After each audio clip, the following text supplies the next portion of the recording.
अब से करीब 99 साल पहले एक शख्स ने आजाद भारत की अपनी कल्पना को शब्द दिए थे।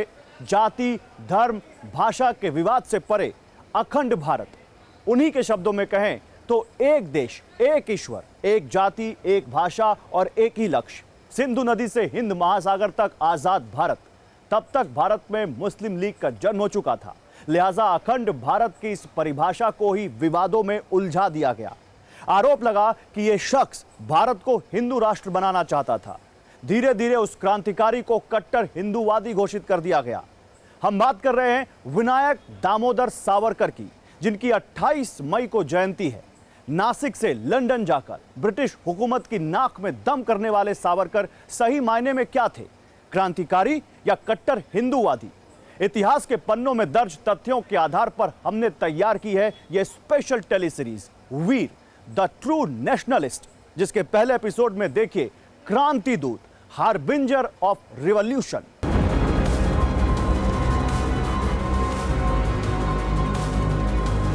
एक जुलाई 1909, इंपीरियल इंस्टीट्यूट, साउथ केनिंगस्टन, लंदन। शाम का वक्त था। भारत में ब्रिटिश आर्मी के अफसर के तौर पर लगभग 40 साल काम कर चुके विलियम हर्ट कर्जन वाइली उन दिनों लंदन में थे और भारत मामलों के मंत्री लॉर्ड जॉर्ज हैमिल्टन के राजनीतिक सलाहकार के पद पर तैनात थे। कर्जन वाइली उस दिन इंपीरियल इंस्टीट्यूट में नेशनल इंडियन एसोसिएशन के कार्यक्रम में हिस्सा लेने पहुंचे थे। तभी कर्जन वाइली को 26 साल के एक भारतीय युवक ने गोली मार दी।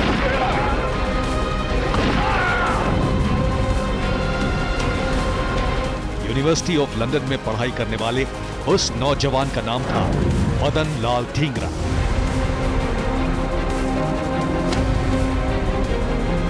कर्जन वाइली ने मौके पर ही दम तोड़ दिया। उसे बचाने की कोशिश में शंघाई के डॉक्टर कवास लाल चाचा बुरी तरह घायल हुए और उनकी भी बाद में मौत हो गई।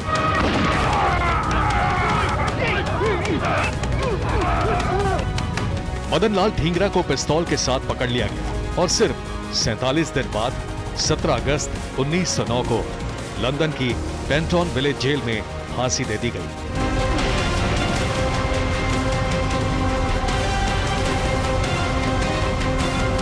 चार महीने बाद 21 दिसंबर 1909 विजयानंद थिएटर, नासिक, बॉम्बे प्रेसिडेंसी, वर्तमान महाराष्ट्र।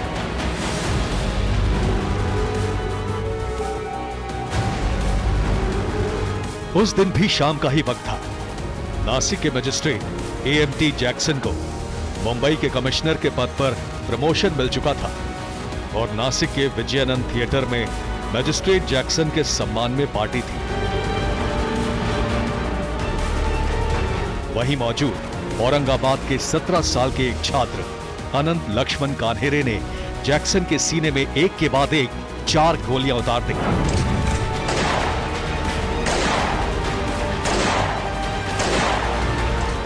पांच महीने में 2 बड़े अंग्रेज अफसरों की हत्या,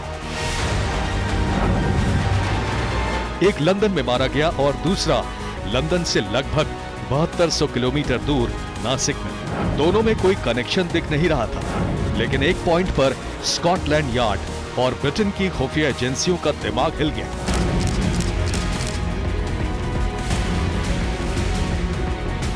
लंदन में कर्जन वाइली और नासिक में जैक्सन, दोनों की हत्या में एक ही तरह की पिस्तौल का इस्तेमाल हुआ था।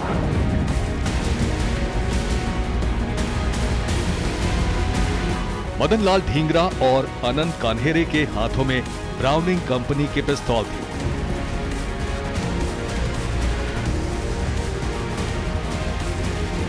इसी बीच ब्रिटेन की खुफिया एजेंसी को पता चला कि ऐसी 20 पिस्तौलें भारत पहुंचाई जा चुकी हैं। जिस शख्स पर हथियारों की खेप भारत भेजने का शक था, उसका नाम था विनायक दामोदर सावरकर।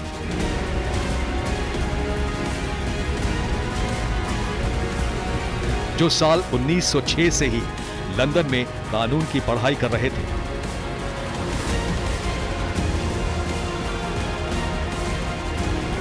28 मई 1883 को नासिक शहर के पास भागुर गांव में जन्मे विनायक सावरकर पहले से ही ब्रिटिश राज की आंखों में खटक रहे थे। पुणे के फर्ग्यूसन कॉलेज में पढ़ाई के दौरान ही विनायक सावरकर ने अपने बड़े भाई गणेश सावरकर के साथ मिलकर 1903 में युवाओं का क्रांतिकारी संगठन मित्र मेला बनाया था।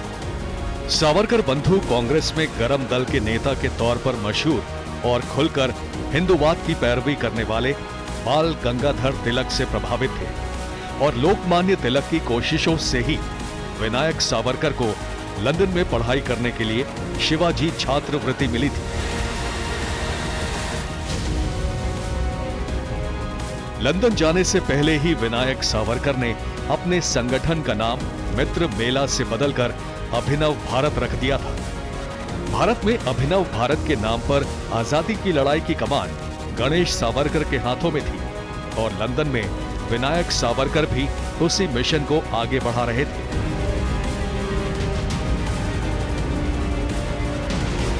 जहां उन जैसे क्रांतिकारियों का ठिकाना बना नॉर्थ लंदन के हाई गेट इलाके में इंडिया हाउस। लंदन में ही विनायक दामोदर सावरकर ने 1857 के विद्रोह पर एक किताब लिखी, the Indian war of independence. यह पहली बार था जब किसी ने 1857 के गदर को भारत की आजादी की पहली लड़ाई बताया था। 1909 में छपी इस किताब को खतरनाक मानते हुए अंग्रेजों ने बैन कर दिया था।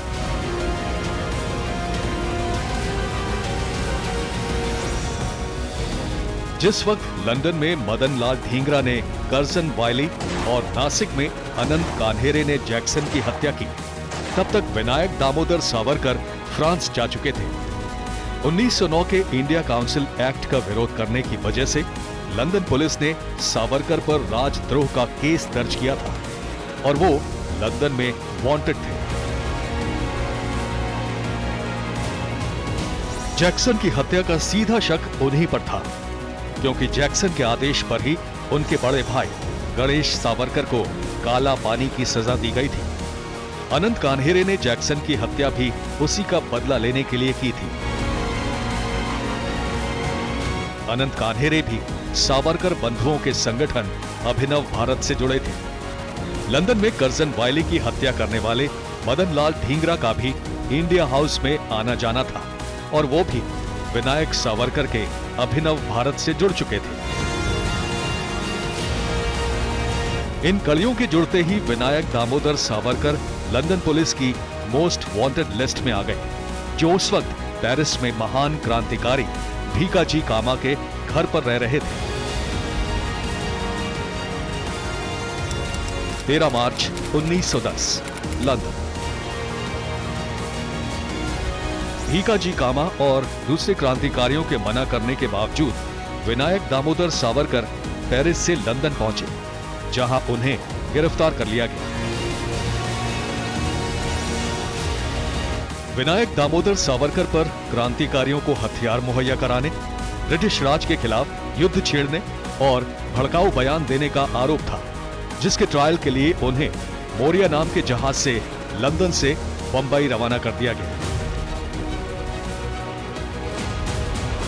लेकिन लंदन पुलिस की कैद में भी विनायक दामोदर सावरकर के चेहरे पर कोई शिकन नहीं थी। अप्रैल 1910 मार्से, फ्रांस।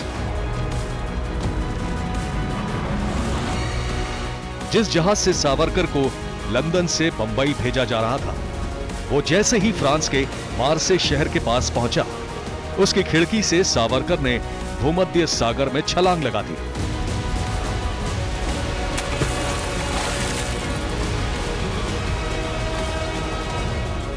वो तैरकर बंदरगाह तक पहुंचे, लेकिन उन्हें फ्रांस के पुलिस ने गिरफ्तार कर लिया और वापस अंग्रेजों के हवाले कर दिया।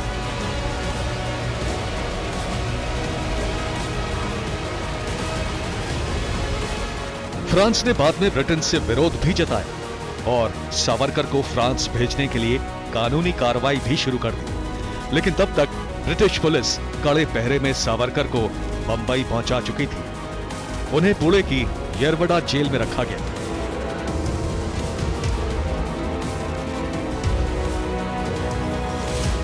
10 सितंबर 1910 को विनायक दामोदर सावरकर के खिलाफ स्पेशल ट्रिब्यूनल में ट्रायल शुरू हुआ। पहला मुकदमा नासिक के मजिस्ट्रेट जैक्सन की हत्या की साजिश रचने का था, जबकि दूसरा मुकदमा ब्रिटेन के राजा के खिलाफ विद्रोह का था। दोनों मामलों में सावरकर को 50 साल कैद की सजा सुनाई गई। 26 साल के सावरकर को यह सजा भुगतने के लिए 4 जुलाई 1911 को अंडमान की कुख्यात सेल्युलर जेल पहुंचा दिया गया।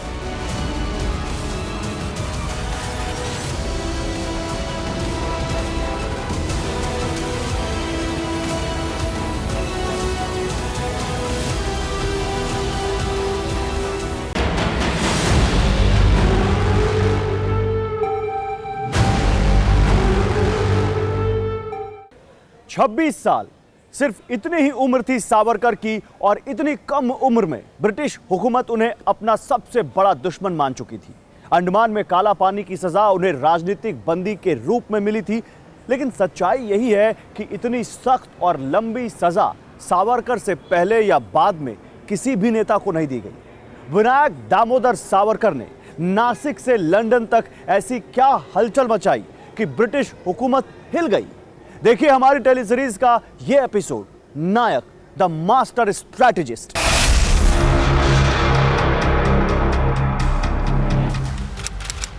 मई 1857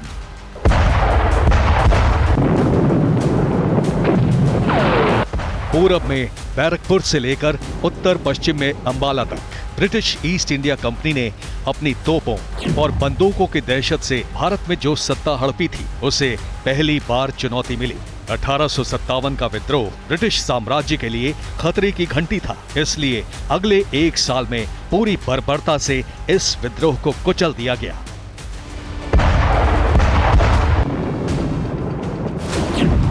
करीब 8 लाख भारतीयों को बेरहमी से कत्ल किया गया। किसी को तोप के मुहाने बांधकर उड़ा दिया गया, तो किसी को पेड़ पर फांसी से लटकाया गया। मकसद एक ही था कि फिर भारत में कोई ब्रिटिश हुकूमत के खिलाफ विद्रोह करने की जरूरत ना करे।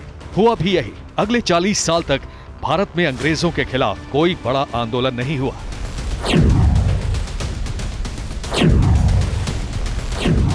लेकिन 1857 की उसी क्रांति के सबक से लोकमान्य बाल गंगाधर तिलक को आजादी की लड़ाई का तरीका समझ में आ गया। लोकमान्य तिलक पहले नेता थे जिन्होंने धर्म और युवाओं की ताकत का इस्तेमाल स्वतंत्रता संग्राम के लिए किया। 13 सितंबर 1893 पुणे, बॉम्बे प्रेसिडेन्सी, वर्तमान महाराष्ट्र।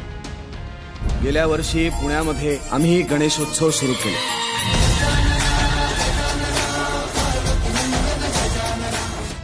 लोकमान्य तिलक ने पुणे में सार्वजनिक गणेशोत्सव की शुरुआत की, जिसकी कमान उन्होंने युवाओं को सौंपी थी। गणेशोत्सव के लिए महाराष्ट्र के शहरों में युवा क्लब बनाए जाने लगे, जहां नौजवानों को धर्म के साथ साथ मातृभूमि की रक्षा का सबक भी सिखाया जाता था। ब्रिटिश हुकूमत के अत्याचार का आक्रोश युवाओं के दिलों में पहले से भरा था। नतीजा बहुत जल्द सामने आया। 22 जून 1897 पुणे, बॉम्बे प्रेसिडेंसी, वर्तमान महाराष्ट्र। समय रात के 12:10। पुणे में उस रात महारानी विक्टोरिया की ताजपोशी के डायमंड जुबली का जश्न चल रहा था। पुणे का अंग्रेज कमिश्नर वॉल्टर चार्ल्स रैंड और ब्रिटिश आर्मी का लेफ्टिनेंट आयस्ट जैसे ही पार्टी खत्म करके निकले, पुणे के 3 भाइयों दामोदर हरि चापेकर, बालकृष्ण चापेकर और वासुदेव चापेकर ने दोनों को मौत के घाट उतार दिया।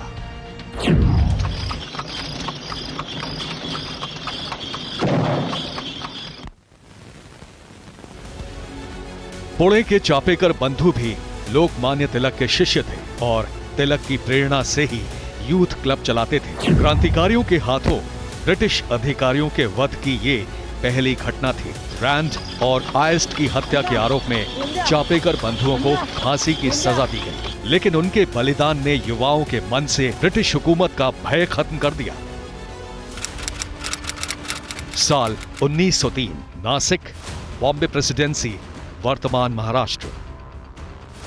लोकमान्य तिलक से ही प्रभावित होकर विनायक दामोदर सावरकर ने अपने बड़े भाई गणेश सावरकर के साथ नौजवानों का संगठन मित्र मेला बनाया। मकसद साफ था, युवाओं को एकजुट करके आजादी की लड़ाई के लिए तैयार करना। लेकिन चापेकर बंधुओं और सावरकर की सोच में फर्क था। पढ़ाई में बेहद होशियार विनायक दामोदर सावरकर इस लड़ाई को अंग्रेजों की दहलीज तक ले जाने का प्लान बना चुके थे। इसकी प्रेरणा उन्हें इटली के एक क्रांतिकारी विचारक से मिली जिनका नाम था जोसेपी मैत्सिनी।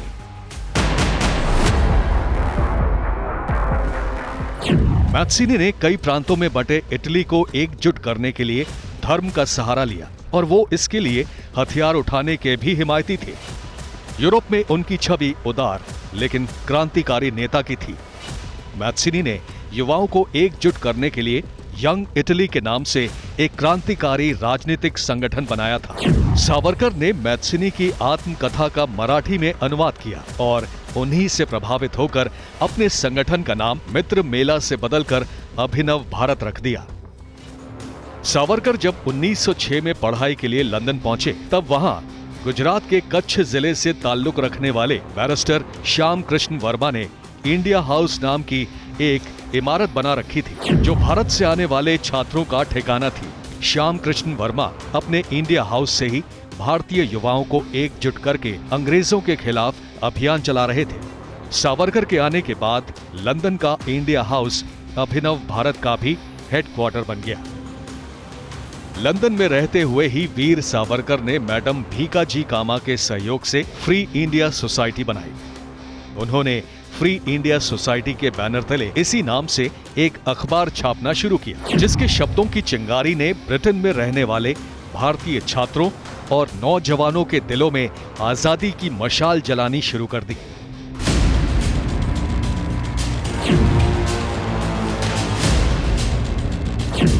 लंदन पहुंचने के सिर्फ 3 साल बाद विनायक दामोदर सावरकर को ब्रिटिश सरकार ने भारत में अपनी हुकूमत के लिए सबसे बड़ा खतरा मानना शुरू कर दिया। ब्रिटिश सरकार को एहसास हो गया था कि आंखों पर मोटा चश्मा लगाने वाले इस दुबले पतले नौजवान को अगर नहीं रोका गया तो ये भारत में ब्रिटिश राज की जड़ें हिला देगा।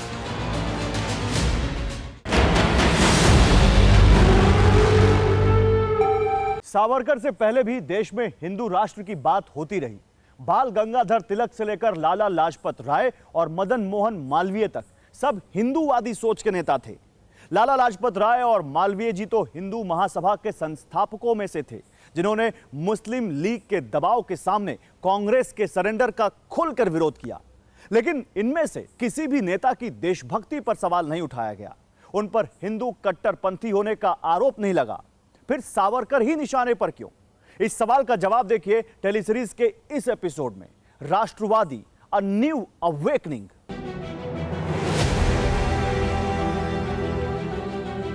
सोलह अक्टूबर 1905 बंगाल।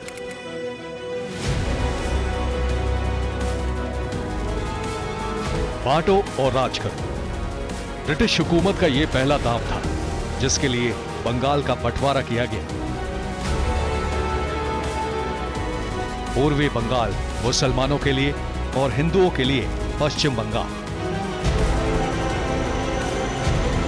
वाइसरॉय लॉर्ड कर्जन के इस फैसले का हिंदुओं ने विरोध किया और उसके विरोध में 30 दिसंबर 1906 को असरदार मुस्लिम नेताओं ने मुस्लिम लीग बना ली।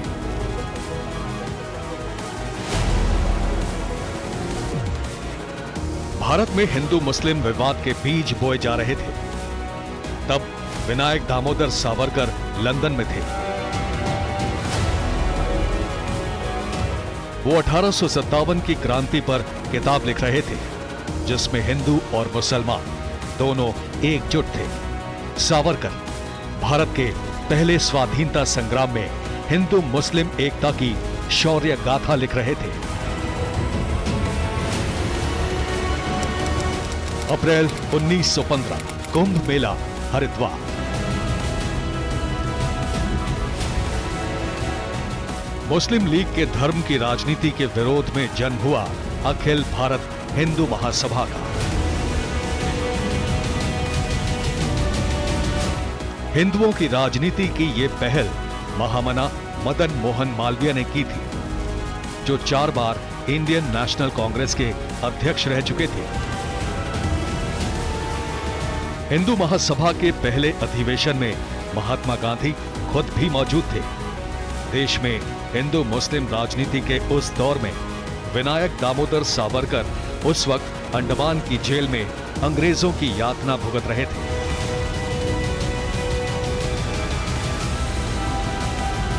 सावरकर को हिंदुत्व की राजनीति और धर्म के नाम पर देश के बंटवारे का जिम्मेदार क्यों करार दिया गया? लंदन में उदारवादी क्रांतिकारी की पहचान रखने वाले सावरकर को कट्टर हिंदुत्व की राह क्यों पकड़नी पड़ी?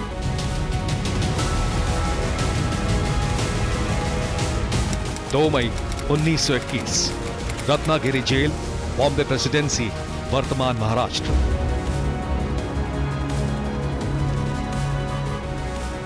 ग्यारह साल बाद अंग्रेजों ने सावरकर को अंडमान जेल से रत्नागिरी जेल में शिफ्ट कर दिया, जहां सावरकर का सामना कुछ ऐसे मुसलमानों से हुआ जिनके दिमाग में मुस्लिम लीग और खिलाफत आंदोलन के नेताओं ने इस्लामिक राष्ट्र का जहर भर दिया था।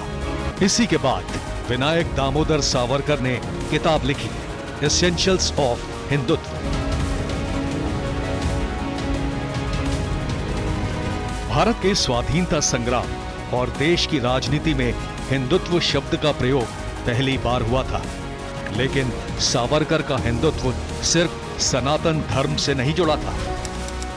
6 जनवरी 1924, रत्नागिरी, बॉम्बे प्रेसिडेंसी, वर्तमान महाराष्ट्र। करीब 14 साल बाद ब्रिटिश हुकूमत ने सावरकर को जेल से रिहा किया, लेकिन इस शर्त के साथ कि वो रत्नागिरी की सीमा से बाहर नहीं निकलेंगे। उन पर किसी भी तरह की राजनीतिक गतिविधि में हिस्सा लेने पर भी पाबंदी थी, लेकिन सावरकर ने तमाम बंदिशों के बावजूद देश में नई क्रांति का रास्ता निकाल लिया।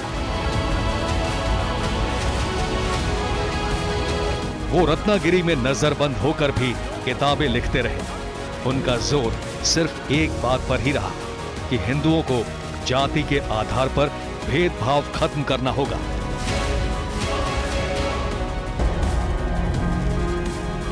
एक देश, एक जाति, एक ईश्वर, एक भाषा और एक ही लक्ष्य, अखंड भारत।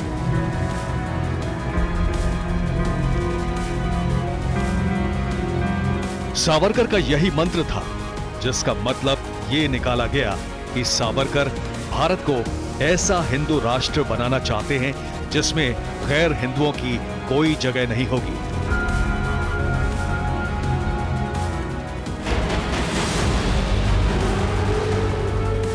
आजादी की लड़ाई में गांधी नेहरू का जब दौर शुरू हुआ तब सावरकर जेल में थे।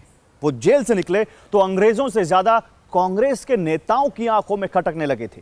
देश को एकजुट करने के लिए अगर महात्मा गांधी को खिलाफत आंदोलन और मुस्लिम लीग के कट्टरपंथी नेताओं को साथ लेने में दिक्कत नहीं थी, तो हिंदुत्व की बात करने वाले सावरकर को कांग्रेस ने अपना दुश्मन क्यों मान लिया? देखिए हमारा यह एपिसोड, टकराव, द आइडियोलॉजिकल डिवाइड।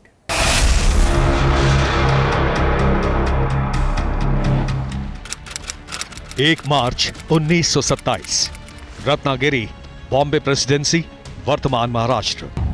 ये दो ऐसी हस्तियों की मुलाकात थी जो वैचारिक धरातल पर दो अलग अलग छोर पर खड़े थे, लेकिन लक्ष्य एक ही था, भारत की आजादी। महात्मा गांधी के साथ विनायक दामोदर सावरकर की ये तीसरी और आखिरी मुलाकात थी, जिसमें हिंदू धर्म में जातिवाद और आजादी के आंदोलन के तौर तरीकों पर दोनों के मतभेद खुलकर सामने आए। 10 साल बाद 19 जुलाई 1937, बॉम्बे, वर्तमान मुंबई। बॉम्बे प्रेसिडेंसी के पहले प्रांतीय चुनाव के बाद कांग्रेस नेता बीजी खेर की सरकार बनी, जिसने विनायक दामोदर सावरकर को बिना शर्त रिहा करने का आदेश दिया। 27 साल बाद सावरकर सही मायने में कैद से आजाद थे। उन्हें हिंदू महासभा का अध्यक्ष बनाया गया, जिसकी पहली जनसभा में सावरकर का सामना इस सच्चाई से हुआ कि अंग्रेजों के बाद अब कांग्रेस ने भी उन्हें अपना दुश्मन मान लिया है। पुणे में सावरकर का सम्मान होना था, जहां कांग्रेस के कार्यकर्ताओं ने सावरकर को काले झंडे दिखाने का ऐलान कर रखा था। कांग्रेस के नेताओं और कार्यकर्ताओं को सावरकर के तीखे बयान से दिक्कत थी, जो टकराव की वजह बना। कांग्रेस के विरोध के बीच महाराष्ट्र के मशहूर नाटककार पीके अत्रे सावरकर के समर्थन में मजबूती से खड़े हो गए। सभा वाली जगह के बाहर कांग्रेस के कार्यकर्ता हंगामा कर रहे थे और मंच पर अत्रे दहाड़ रहे थे कि जो आदमी काला पानी की सजा से नहीं डरा, वो काले झंडों से भला क्या डरेगा। सावरकर स्वातंत्र्य वीर है।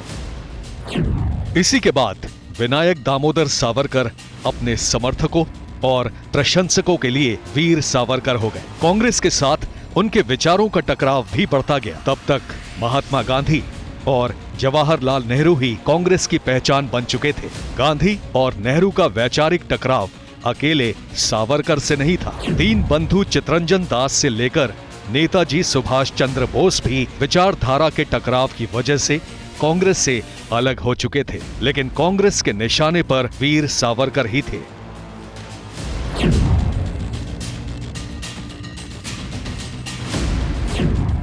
ऐसा दावा किया जाता है कि सेक्युलर और समाजवादी विचारों वाले गांधी नेहरू की कांग्रेस को सावरकर के हिंदूवादी विचारों से दिक्कत थी, लेकिन कांग्रेस से अलग हुए नेताजी सुभाष चंद्र बोस भी सेक्युलर ही थे, जिन्हें सावरकर के विचारों से कोई परेशानी नहीं थी। 20 जून 1940 बॉम्बे, वर्तमान मुंबई। महात्मा गांधी ने आजादी के आंदोलन में इस्लाम की राजनीति करने वाले खिलाफत आंदोलन और मुस्लिम लीग से परहेज नहीं किया। सावरकर से पहले के हिंदू महासभा के नेताओं से भी कांग्रेस को परेशानी नहीं थी, फिर सावरकर ही निशाने पर क्यों?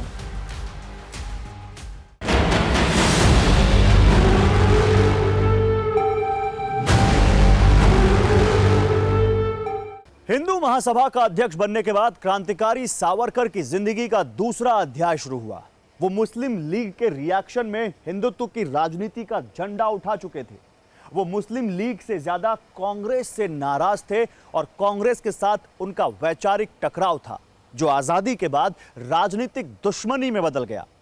महात्मा गांधी की हत्या उसका सबसे निर्णायक मोड़ था। गांधी हत्याकांड में बरी होने के बाद सावरकर के साथ क्या हुआ? सावरकर आजाद भारत की राजनीति में हाशिए पर कैसे चले गए? देखिए टेलीसीरीज का यह एपिसोड, षड्यंत्र, the dark reality. 3 January 1948 brigade parade मैदान, कलकत्ता, वर्तमान कोलकाता। धर्म के आधार पर देश बंट चुका था। बंटवारे के दौरान हुए नरसंहार के जख्म बेहद गहरे थे। हिंदू मुसलमान के दिलों में पैदा हुई खाई उससे भी गहरी। देश के पहले गृह मंत्री सरदार वल्लभ भाई पटेल उस दिन कलकत्ता में थे। एक कड़वी सच्चाई उनकी जुबान पर आ गई। 27 दिन बाद 30 जनवरी 1948 बिरला हाउस, नई दिल्ली। समय शाम 5:17। महात्मा गांधी की हत्या, ये वो घटना थी जिसने आजादी के बाद भारत की राजनीतिक दशा और दिशा दोनों बदल दी।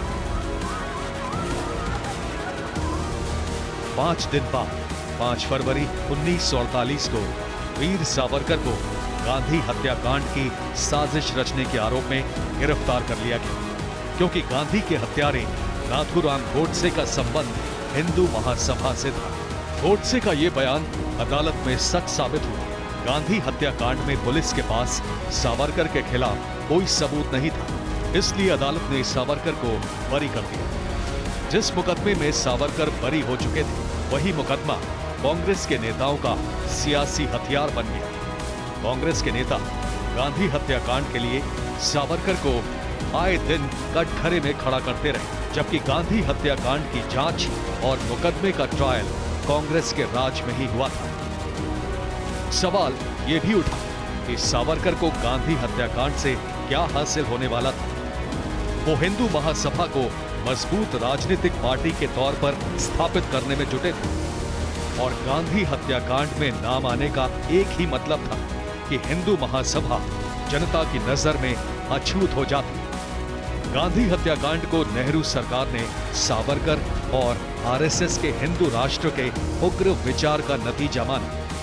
दोनों संगठनों पर पाबंदी लगा दी गई, जो ज्यादा दिन टिकी नहीं। लेकिन सावरकर की आजाद भारत की कांग्रेस सरकार के साथ जंग जारी रही, जबकि कांग्रेस नेताओं का दिल भी जानता था कि सावरकर दिल से राष्ट्रभक्त थे। 17 अक्टूबर 2019।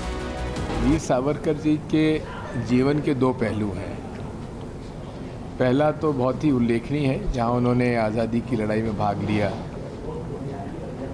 दूसरा पहलू है जब उन्होंने माफ़ी मांगकर वो वापस लौट कर आए। तो इस दोनों पहलू पर भी हम लोगों को विचार करना चाहिए, और ये भी नहीं भूलना चाहिए कि महात्मा गांधी की हत्या में षड्यंत्र में उनका नाम भी दर्ज हुआ था। गांधी हत्याकांड से बरी होने के कुछ ही दिन बाद सावरकर को एक बार फिर गिरफ्तार कर लिया गया। इस बार उन पर हिंदुत्व के नाम पर लोगों को भड़काने का आरोप लगाया गया। सावरकर को रिहा करने के लिए भारत सरकार ने भी वही शर्त रखी जो अंग्रेजों ने रखी थी। सावरकर को आजाद भारत में भी राजनीतिक गतिविधियों से दूर रहने का सरकारी फरमान सुना दिया गया।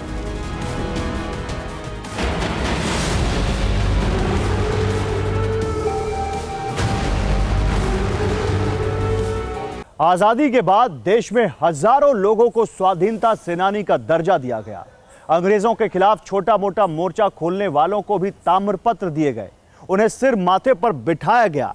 लेकिन सावरकर को यह सम्मान देना भी मुनासिब नहीं समझा गया, जबकि कांग्रेस के नेता भी मानते थे कि सावरकर महान क्रांतिकारी थे। सावरकर के योगदान को याद दिलाने की कोशिश जब संसद में हुई तो क्या हुआ, देखिए हमारी टेलीसीरीज का यह खास एपिसोड अन्याय, द फॉरगॉटन हीरो।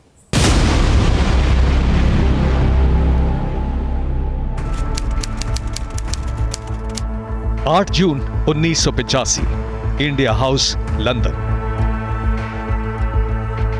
लंदन की जिस इमारत से विनायक दामोदर सावरकर ने अंग्रेजों के खिलाफ जंग छेड़ी थी, उसी इमारत के बाहर उस दिन ब्रिटेन के लगभग 80 सांसद मौजूद थे। सावरकर की फोटो के सामने खड़े होकर 97 साल के ब्रिटिश सांसद लॉर्ड फेनर ब्रॉकवे ने उस दिन कहा था कि ब्रिटिश हुकूमत ने सावरकर पर झूठे आरोप लगाए थे। उस कार्यक्रम में भारत के star cricketer Sunil Gavaskar chief guest थे, जिनके सामने ब्रिटेन के सांसदों ने इस बात पर अफसोस जताया कि सावरकर को भारत में वो सम्मान नहीं मिला जिसके वो हकदार थे। जिन सावरकर की देशभक्ति के सामने ब्रिटेन के सांसद नतमस्तक थे, उनके साथ सबसे बड़ा अन्याय आजाद भारत में हुआ। इस पर देश की संसद में आवाज भी उठी थी, जिसे कांग्रेस ने बहुमत के दम पर दबा दिया। 22 नवंबर 1957, लोकसभा, नई दिल्ली। मथुरा के निर्दलीय सांसद राजा महेंद्र प्रताप ने उस दिन लोकसभा में प्राइवेट मेंबर बिल पेश किया, जिसमें मांग की गई थी कि वीर सावरकर महर्षि औरबिंदो के भाई बारेन घोष और स्वामी विवेकानंद के छोटे भाई भूपेंद्र नाथ दत्त ने आजादी की लड़ाई में जो योगदान किया है, उसका सम्मान किया जाए। उन्हें स्वाधीनता सेनानी के तौर पर मान्यता दी जाए। कांग्रेस ने इस प्रस्ताव का विरोध किया। नेहरू सरकार के कानून मंत्री ए.के. सेन ने बिल को मंजूर करने को ही गलत बताया। काफी शोर शराबे के बाद इस बात पर वोटिंग कराई गई कि सावरकर के योगदान को मान्यता देने के बिल पर चर्चा कराई जाए या नहीं। बहुमत कांग्रेस के पास था, लिहाजा ये बिल 48 के मुकाबले 75 वोटों से नामंजूर हो गया। कांग्रेस को सावरकर से इतनी चिढ़ क्यों थी, ये समझ से परे था। महात्मा गांधी समेत कांग्रेस के कई नेता भी मानते थे कि सावरकर क्रांतिकारी थे, तो इस पर मुहर लगाने में इतनी हिचक क्यों? नेहरू के निधन तक सावरकर के लिए सरकार ने कुछ नहीं किया।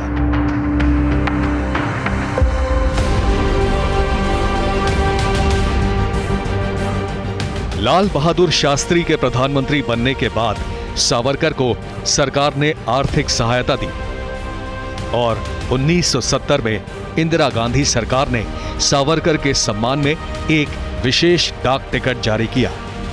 क्या यह डाक टिकट सावरकर के साथ हुई नाइंसाफी का प्रायश्चित था? शायद कुछ ऐसा ही था,